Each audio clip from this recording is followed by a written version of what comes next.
Operation চলছে হাওড়ায়। হাওড়ায় বেআইনি নির্মাণে জিরো টলারেন্স, পর পর পর পর বেআইনি নির্মাণ ভাঙা হচ্ছে। কেন্দ্রীয় নিরাপত্তা বাহিনী, কেন্দ্রীয় বাহিনী সঙ্গে আছে এবং সেখানে বেআইনি নির্মাণে জিরো টলারেন্স, বেআইনিভাবে তৈরি পর পর বাড়ি ভাঙা হলো।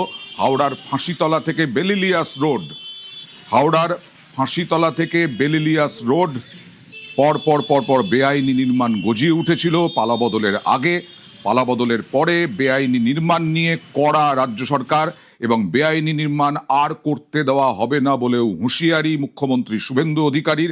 সরাসরি চলে যাব দেবাশিসের সঙ্গে কথা বলবো। দেবাশিস, পালাবদলের আগে কার মদতে এই বেআইনি নির্মাণ গড়ে উঠেছিল?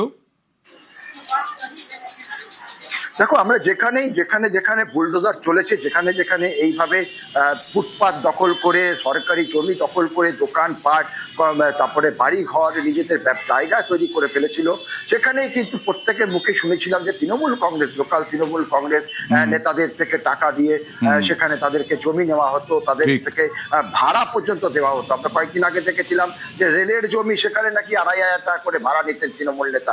এক্ষেত্রেও অর্থাৎ পাঁচিতলা মোড় থেকে বেলিলিয়াস রোড, যা কিন্তু মধ্য হাওড়ার মধ্যে পড়ে, একাধিক তৃণমূল নেতা, একাধিক কাউন্সিলরের নাম কিন্তু রয়েছে, যারা এইখানে টাকার বিনিময়ে কিন্তু এই সব অসাধু ব্যবসায়ীদের জমি বিক্রি করতো, এমনকি নিজেরাই দোকান করে সেগুলিকে ভাড়ায় কাটাতো।